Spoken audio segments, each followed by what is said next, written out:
히브리서 4장 14절에서 16절 같이 읽습니다. 시작. 그러므로 우리에게 큰 대제사장이 계시니 승천하시니 곧 하나님의 아들 예수시라. 우리가 믿는 도리를 굳게 잡을지어다. 우리에게 있는 대제사장은 우리의 연약함을 동정하지 못하실 리가 아니요 모든 일에 우리와 똑같이 시험을 받으시니로되 죄는 없으시니라. 그러므로 우리는 긍휼하심을 받고 때를 따라 돕는 은혜를 얻기 위하여 은혜의 보좌 앞에 담대히 나아갈 것이니라. 아멘. 다 같이 우리가 믿는 도리 기도하겠습니다. 살아계신 하나님 아버지, 우리에게 말씀하여 주시고 우리의 귀가 열려서 말씀이 들려지게 하여 주옵소서. 성령의 인도하심을 따라왔으니 성령께서 채워 주옵소서. 연약한 자를 일으켜 주시고 생명의 역사가 있게 해주셔서 말씀의 결실을 거두기를 원합니다. 이 말씀이 우리의 삶 속에서 30배가 되게 하시고 60배가 되게 하시고 100배의 결실을 거두게 하여 주시옵소서. 사모합니다. 가난한 옥토의 마음들의 성령의 말씀을 주시어서 말씀으로 풍성해지는 신앙이 되어지게 하여 주옵소서. 종입니다. 붙들어 주시고 세워 주시어서 성령이 교회들에게 하시는 말씀을 증언하게 하옵소서. 사모하며 예수 그리스도 이름으로 기도하옵나이다. 우리가 믿는 도리, 먼저 성경 구절 2절을 함께 읽고 말씀을 상고합니다. 먼저 히브리서 12장 2절의 말씀을 같이 읽겠습니다. 다 같이 읽습니다. 시작. 믿음의 주여 온전하게 하시는 이 예수를 바라보라. 그는 그 안에 기쁨을 위하여 십자가를 참으사 부끄러움을 개의치 아니하시더니 하나님 보좌 우편에 앉으셨느니라. 다 같이 예수를 바라보자. 옆에 분에게 예수를 바라봅시다. 또 한 가지는 마태복음 17장 8절의 말씀입니다. 같이 시작. 예수 외에는 아무도 보이지 아니하더라. 어떤 권사님 한 분이 계셨는데 이분이 자기의 딸을 전도했어요. 어머니 전도를 받고 딸이 교회에 와보니까 교회가 괜찮았대요. 목사님 말씀도 너무 좋았고 찬양도 너무 좋고 위로가 되더래요. 그래서 아버지를 일찍 여의고 평생 자기만 뒷바라지 하느라고 수고하신 엄마를 이래, 그래 내가 교회라도 열심히 다니자. 어머니에게 위로가 되자. 엄마의 소원을 들어주자. 엄마의 소원이 주일마다 나랑 같이 교회 오는 게 내 소원이다 하셨으니까 내가 그 소원을 들어주지 하면서 교회를 열심히 다니기 시작하고 성가대도 서기 시작하고 봉사도 하고 그랬습니다. 한 1년쯤 지났어요. 따님이 엄마 권사님에게 이렇게 말했답니다. 엄마, 나 교회 그만 다니면 안 될까? 그러자 권사님이 물었대요. 왜? 그러자 따님이 하는 말이, 아니 모이면 맨날 남의 말만 하고 맨날 세상 이야기만 해. 차별도 심해. 엄마 차라리 나랑 다른 교회 다닐래? 어때? 묵묵히 따님의 말을 들었던 권사님이 이렇게 말씀하셨답니다. 예, 너는 1년 동안 교회를 다니면서 참 많은 것을 보고 들었구나. 나는 70평생 교회를 다니면서 예수님 말고는 본 게 없는데, 예수님 말고는 들은 게 없는데 이야기 하셨다고 합니다. 여러분, 지금 우리는 누구를 보고 있을까요? 나는 지금 뭘 듣고 있을까요? 이 권사님의 신앙 고백을 예수 그리스도 외에는 아무것도 알지 아니하기로 작정하신 이 믿음을 우리 도전받으시고 신앙에 승리할 수 있는 생명나무 성도가 되기를 주님의 이름으로 축원합니다. 우리는 지금 2026년을 출발하면서 생명나무 열매로 세상을 치료하는 교회라는 이 표를 가슴에 품고 알게 모르게 치열하게 지금 달려가고 있습니다. 우리는 부활의 증인으로서 살자는 교회의 사명에 대해서 말씀을 들었고, 흔들리는 이 세대 속에서도 가정을 말씀 위에 세우는 믿음에 대해서 배웠습니다. 또한 성령의 세밀한 음성을 순종하며 그분의 열매를 맺기 위해서 몸부림치고, 특히 7월 한 달 동안은 은혜의 강가에 서다라는 주제를 가지고 우리의 잔을 넘치게 하시는 하나님, 다 같이 광야에서도 세기를 내시는 하나님, 이런 하나님의 역사를 함께 교제하고 나누고 있습니다. 그렇다면 이 풍성한 은혜의 강가에 서 있는 우리에게 이제 어떤 고백을 하면서 하나님께 나아가야 할까요? 우리 마음속에 본질적인 질문 한 번은 던져보세요. 나는 과히 무엇을 끝까지 붙들어야 하는가? 이 흔들리는 시대 속에 나는 무엇을 붙들고 살아야 되는가? 교회를 다니면서 은혜를 받는 것도 참 귀하지만 그 받은 은혜를 소멸하지 않고 끝까지 지켜낸다는 것은 더 귀한 것입니다. 우리가 성령에 충만하는 것을 경험하고 뜨겁지만 영적인 이 가뭄이 찾아왔을 때 그 가뭄 속에서도 우리의 믿음을 지키는 것은 더 위대한 것입니다. 그래서 오늘 본문에서 히브리서 기자는 오늘날 요동치는 이 세상을 살아가는 저와 여러분을 통하여서 타협할 수 없는 신앙의 절대 기준을 몇 가지 선포합니다. 자, 14절에 보니까 우리가 믿는 도리를 굳게 잡을지어다. 다 같이 우리가 믿는 도리를 굳게 잡을지어다. 이 히브리서가 기록되어질 당시에는 초대교회 성도들에게 극심한 신앙의 박해가 있었습니다. 그로 말미암아 그 흔들림의 신앙 속에 서 있었을 당시에 예수를 주로 고백하는 순간 유대 사회의 공동체와 회당에서 추방을 시켰습니다. 나는 개종해서 예수를 그리스도로 믿겠습니다 하고 고백되어지는 그 순간 유대 사회의 공동체 그리고 회당에서 추방을 당했다. 이것은 그 사회 속에서 살 수 없는 상황이 되는 겁니다. 경제적 기반도 잃죠. 심지어 가족에게도 버림을 받죠. 로마의 물리적인 박해가 직면해 있죠. 내부적으로는 내가 다시 유대교로 가야 될까? 적당히 좀 타협하고 시대에 맞게 살아갈까? 신앙을 포기해야 되나? 이런 영적 침체와 유혹이 소용돌이치는 그런 시대였던 것입니다. 바로 그 믿음의 경계에 선 그들에게 성령께서 명령하십니다. 우리가 믿는 믿음의 도리를 굳게 잡으라. 여러분, 포기하고 싶을 때가 다가왔을 때, 고난과 시련이 찾아왔을 때, 그 위기가 막 닥쳐왔을 때, 그때가 진짜 우리의 믿음의 도리를 붙잡아야 할 때입니다. 알게 모르게 찾아오는 포기감, 좌절감, 시련, 그 위기 속에 그때야말로 우리 믿음을 결정할 때 그 순간이 우리에게 닥쳐왔다는 사실이에요. 그래서 오늘 본문 속에 이 도리라는 말을 헬라어에 보니까 호몰로기야. 이 말은 무슨 말이냐면 같다. 다 같이 같다. 말하는 것과 같다. 그래서 호몰로기야는 레고, 말하는 것과 같다. 이 속뜻이 뭐냐 하면 내가 말하는 것은 하나님과 말하는 것과 같다. 착각하지 마시고요.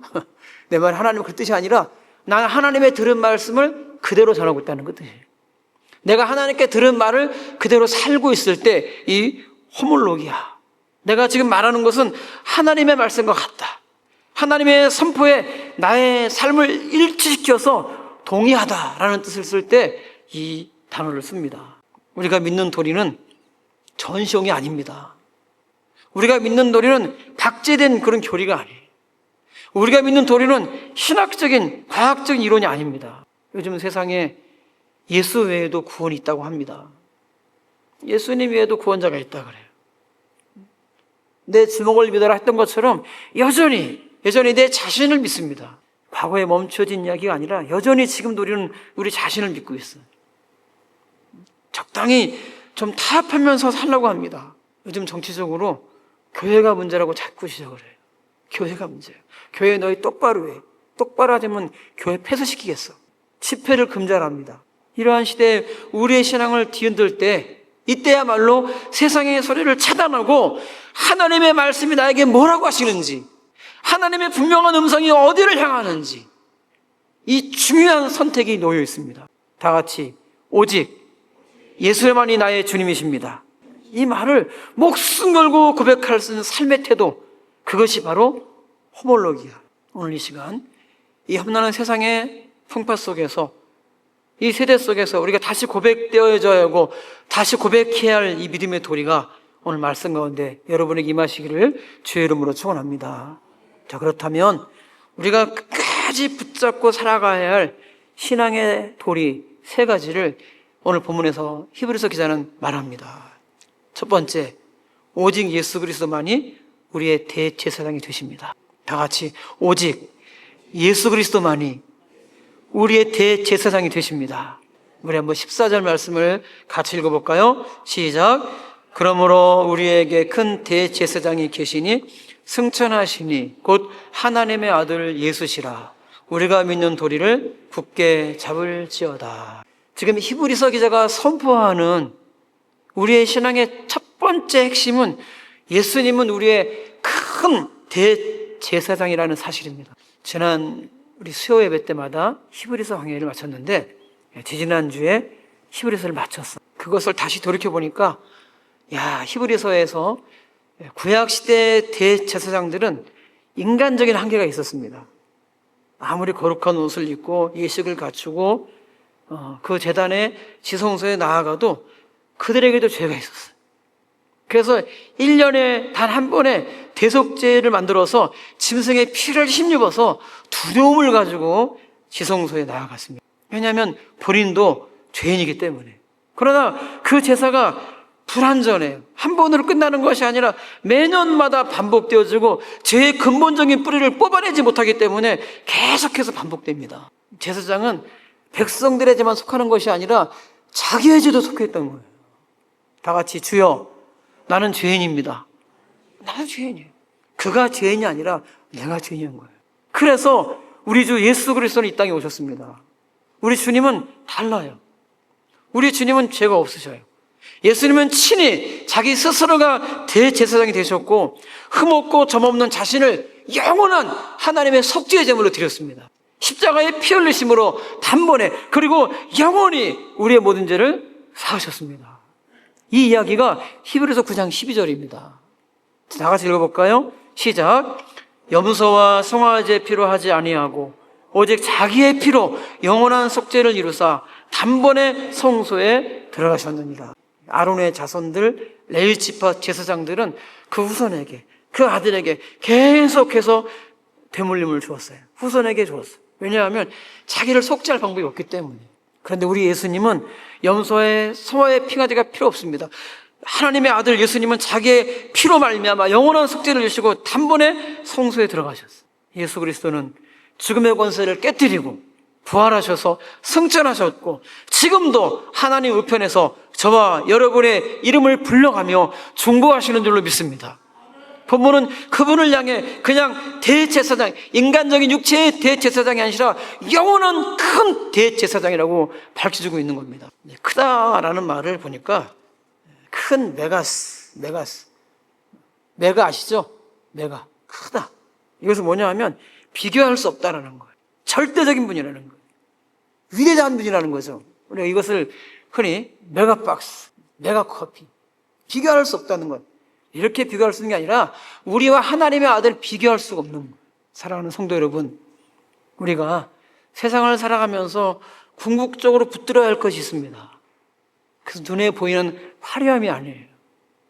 우리 육신을 만족하게 할 수 있는 즐거움도 아닙니다. 신앙생활을 할 수 있는 교회 구조물도 아니에요. 사람의 목소리도 아닙니다. 내 감정이나 내 종교적 열심도 아니에요. 근데 우리는 자꾸 속아요. 내가 즐거우면 하나님도 즐겁게 하라고 착각을 하고 내가 좋으면 하나님도 좋으시고 착각을 해요.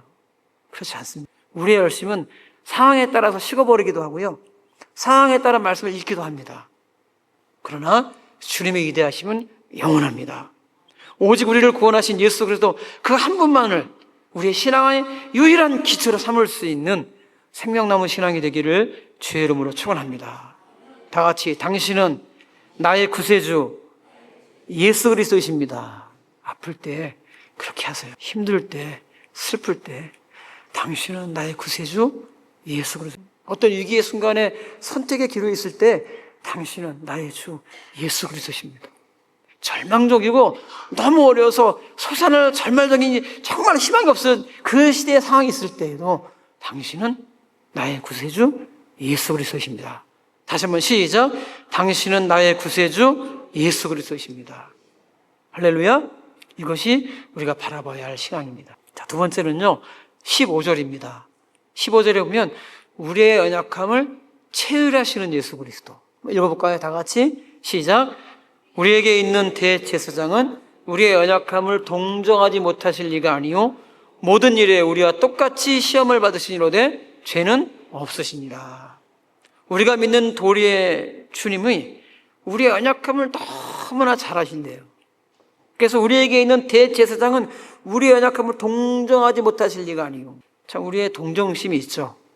아픈 사람, 가난한 사람 보면 우리가 아프잖아요. 뜻밖의 예수님은 우리의 연약함을 다 알고 계신데, 여기서 연약하다라는 말은 다 같이 아프다는 말. 연약하다는 말은 내가 아픈 거예요. 지금 우리는 모두가 상처받고 세상을 살아가고 있습니다. 이런저런 이유로 누구의 말로 어떤 사건으로 우리는 늘 상처투성이에요. 늘 고난투성입니다. 항상 문제와 갈등 속에서 살아갑니다. 질병이 괴롭히기도 하고, 자식이 속을 새기도 하고, 부모님의 문제가 있고, 뭐를 해도 내 맘대로 안 돼요. 내 맘처럼 쉽게 되어줬으면 좋겠는데 하는 것마다 안 돼. 그런 연약함을 주님이 체휼하시다, 동정하다. 이것은 단순히 우리의 위에서 이렇게 보고 너 참 힘들구나, 너 참 아프구나 하는 정도가 아니라 그 고통의 자리로 직접 내려와서 아파하고 똑같이 그리워하고 똑같이 겪어내고 똑같은 체혈의 의미, 그것을 예수님의 마음이라고 말씀하고 있습니다. 예수님은 신적 존재로서 초월적인 곳에서 우리에게 향하신 것이 아니라 우리의 동일한 육체의 몸을 입으시고 이 땅에 오셨어요. 그래서 인간의 몸을 입고 이 땅에 오셔서 배고픔과 졸림과 아픔과 눈물과 이 모든 일을 찬란하게 겪으셨습니다. 사랑하는 이의 죽음 앞에서 눈물을 흘리셨어요. 가장 믿었던 제자에게 배신당하고 쓰라림을 겪으셨습니다. 억울한 모함과 침뱉음과 그리고 십자가의 뼈를 깎는 그 고통을 몸소 받으신 분이 예수 그리스도죠. 이것이 우리의 연약함을 감당하셨다는 거예요. 그러므로 여러분, 주님 앞에서 숨길 수 있는 아픔은 없습니다. 주님 앞에 숨기지 마세요. 혹여 남편에게나 아내에게도 말하지 못해서 문드러지는 이 가슴 응어리도요, 주님께 말하세요. 자녀를 바라보면서 밤마다 흘리는 눈물과 경제적인 그런 압박 속에 숨막히는 고독이 올 때도요, 육체의 질병으로 무너져가는 절망성이 있을 때도요, 주님께 말하세요. 다 같이 주님 저 힘들어요 하세요. 침상에서 주님 저 힘들어요. 저 어젯밤에 그렇게 했어요. 주님 저 힘들어요. 주님 저 좀 쉬고 싶어요. 그런 마음이 들어서 그렇게 고백했어. 근데 주님이 찾아오셔요. 괜찮아, 힘내, 내가 있잖아. 할렐루야. 얼마나 멋있어요. 주님 저 낫게 해주세요. 시작. 소원을 가지세요. 되는 대로 하지 말고 예수님 저 낫게 해주세요. 왜냐하면 그 예수님은 우리의 연약함을 체휼하셨대요. 몸소 우리에게 겪은 거 똑같이 겪으셨대요. 우리가 아픈들 십자가만큼 아프겠습니까? 다시 한번 주님 저 좀 살려주세요 하시라니까요. 자, 눈을 감고 주님 저 좀 살려주세요. 시작. 다시 한번 시작. 낙담하고 보이지 않고 자, 힘든 상황이 있을 때 그렇게 좀 말해보세요. 예수님이 여러분의 저 멀리 있는 무상입니까? 좀 고백해보세요. 저 힘들어요, 주님. 저 좀 살려주세요. 예수님 저 좀 낫게 해주세요. 또 한 가지, 다 같이 주님 제가 죄를 지었습니다. 용서해주세요. 용서해주세요. 그리고 그 죄를 가지고 고민하고 이 속에 팍 숨겨놓고 박아놓지 말고 좀 터뜨려보세요. 예수님 제가 죄를 지었어요. 생각이 짧아서 상황에 유익한 내 자신을 놓고 제가 실수했습니다. 주님 용서하세요 하고 하나씩 해보세요. 그러면 이 한마디 한마디에 언젠가 주님에서 이미 주님께 찾아오셔가지고 그래 내가 내 마음을 다 안다 하시면서 나도 모르는 눈물을 닦아주시는 분이십니다. 이것이 히브리서에서 우리에게 가장 강력하게 말하는 위로예요. 우리의 신앙은 우리의 행위로 구걸하는 게 아닙니다. 남들 따라서 남들이 그랬다니까 거기에 적혀가지고 이렇게 좀 구겨버리고 매봐되는 게 아니라 나를 완벽하게 이해하시고 나를 완전하게 이해하시는 그분의 신비로운 그 은혜의 자리에 서 있을 수 있는 그런 살아계신 예수 그리스도의 은혜가 여러분이 함께 하시기를 축원합니다. 자, 또 한 가지는요, 은혜와 긍휼입니다. 우리가 하나님께 나아갈 수 있는 유일한 수단은 은혜와 긍휼이에요.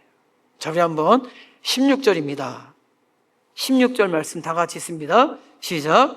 그러므로 우리는 긍휼하심을 받고 때를 따라 돕는 은혜를 얻기 위하여 은혜의 보좌 앞에 담대히 나아갈 것이니라. 예수님은 우리의 큰 대제사장이 되셔가지고 우리의 모든 연약함을 채울하셨습니다. 그래서 우리는 이제 우리에게 주어진 최고의 권세를 가지고 주님께 나아갈 수 있는 특권이 생겼어요. 그것이 긍휼과 은혜의 보좌입니다. 자, 먼저 16절에서 담대하라. 담대하라는 헬라어 보니까 파레시아로 되어 있어요. 이 파레시아는 뭐냐 하면 너는 이제부터 종이 아니야, 이런 뜻이에요. 너는 이제부터 죄인이 아니야, 이런 뜻이라고요. 이 파레시아는 뭐냐면 당당하게 다 같이 자녀의 신분으로. 가끔 여러분 자녀들이 좀 애매하지 않습니까? 지가 한 게 뭐가 있다고 욕을 하잖아, 부모한테. 근데 막 밥 달라고 땡깡부리고 울고 막 어떻게 해? 해줘야 돼, 안 해줘야 돼? 야, 네가 한 게 뭐가 있어? 그런 적 있어 지금까지? 없어. 왜? 자녀의 특권이죠. 하나님은 살아계신 아버지십니다. 우리가 종의 몸으로 가면 어떻게 나가 주인에게? 우리가 죄인의 신부로 어떻게 하나님께 나아갈 수 있겠습니까? 다 같이 예수 그리스도의 이름으로 영접하는 자, 곧 그 이름을 믿는 자들에게는 하나님의 자녀가 되는 권세를 주셨으니 내가 예수 믿고 구원받는 확증을 가지고 있다면 예수님께 나아갈 수, 하나님 앞에 나아갈 수, 담대하다, 담대 파레시아. 다시는 종도 아니고 다시는 노예도 아니고 죄인도 아니고 하나님의 자녀의 신분을 가지고 거침없이 숨김없이 확신에 차게 말할 수 있는 권리를 가진 거예요. 우리 두 아들도 당당해요. 나는 평생을 지들에게 한 것밖에 없는데 지들 한 것도 없으면서 막 큰 소리 치고 달라고 막. 지금은 안 그렇습니다.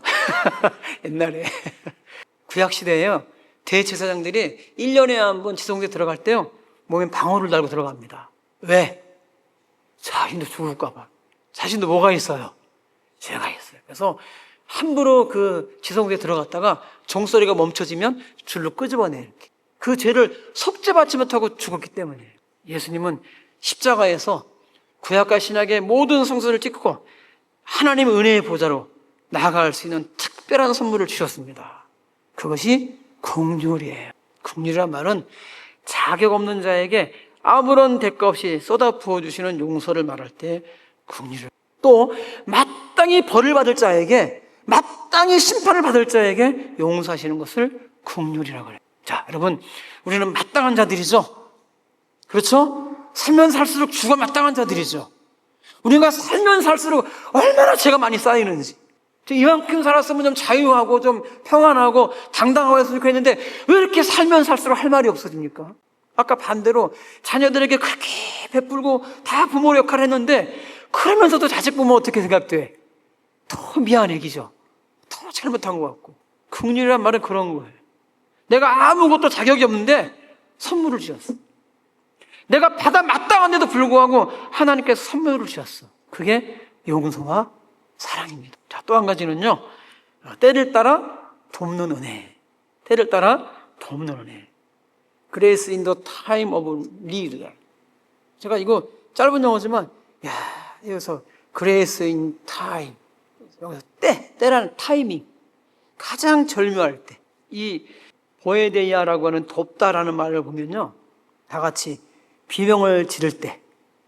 타이밍이 뭐냐 하면 비명을 지를 때. 사력을 다해서 달려와서 나 좀 붙잡아줘 라고 하는 용어로 쓸 때 이 보에데이아란 말을 써요. 돕다. 비명을 지르면 그 비명 소리를 듣고 팍 달려가서 팍 붙잡아주는 거예요. 살려주세요! 그러면 구조대가 가가지고 저기 사람 있어요! 하고 살려내는 것을 보에데이아. 그래서 인더 타임, 가장 적절할 때, 그때가 언제냐면 다 같이 소리를 지를 때. 소리 질러주셔야 돼요. 다 같이 살려주세요. 주님, 살려주세요. 아직 위기가 안 왔군. 그래가지고 주님 오시겠어요? 제가 영화의 한 장면 속에 구조하는 그 터널이라는 그 모든 영화 속에서 보면 어떻게 해요? 사람의 신음소리를 듣고 구조대가 달려가잖아요. 다 같이 살려주세요 하세요. 혼자 잠자다가 주님 좀 살려주세요. 주님 저 좀 살려주세요. 하나님 한 번만 좀 살려주세요. 살려주세요 주님. 그러면요 그 구조대가 순식간에 달려와. 보여야 돼요. 돕는다. 다 같이 하나님이 나를 도와주십니다. 구조대가 달려와서 구조함처럼 이 타이밍에 적절할 때 주님 제가 여기 있어요 도와주세요 그러면 저기 사람 있습니다 하면 구조대가 달려가 살려는 것처럼 살려주신다고. 여러분의 힘이 안 되면 천군 천사를 동원해 살려주신다고. 이게 은혜예요. 제가 성경에 보니까 하나님의 타이밍이요 한 번도 늦은 적이 없어요. 모리아 산에서 아브라함이 칼을 들고 이삭을 죽이려 할 때 아브라함아 내 독자에게 손대지 말라고 하나님이 그 적절한 때 급히 찾아오셔서 다 같이 여호와 이래. 하나님이 준비하셨어요. 뒤에는 애국 군대가 달려오고 있고요 앞에는 홍해가 있어서 가로막힌 이 이스라엘에게 하나님께서 모세에게 지팡이를 내려 홍해를 가르시는 그 타이밍. 사자의 굴 속에서 다니엘에게, 풀무 속에서 세 친구에게, 착구에 감했던 그 바울과 실라에게 하나님이 가장 적정한 때에 찾아오셨어요. 돕는다. 다 같이 하나님이 나를 도와주십니다. 지난주 이번 주 우리가 찬양 불렀잖아요. 웨이메이커. 세계를 만드시는. 광야 같은 곳에 우리는 길이 없고 헤매고 있는데 어느 순간에 하나님께 멈추라고 가라면 그때가 길이 열려지는 거예요. 내 마음대로 가지 못해요. 내 뜻대로 살지 못해요. 하나님의 뜻, 하나님의 방법으로 가면 광야를 통과할 수 있어요. 근데 아직도 내 생각을 가지고 하다 보니까 뱅뱅 도는 그 자리. 때로는 하나님 이게 뭐예요? 라고 하는 것 같은데 그게 삽질했던 거예요. 인생의 사막 한가운데서 내 힘으로 도저히 빠져나갈 수 없다고 느껴지는 그 순간이 사실은 주님이 보여드리야.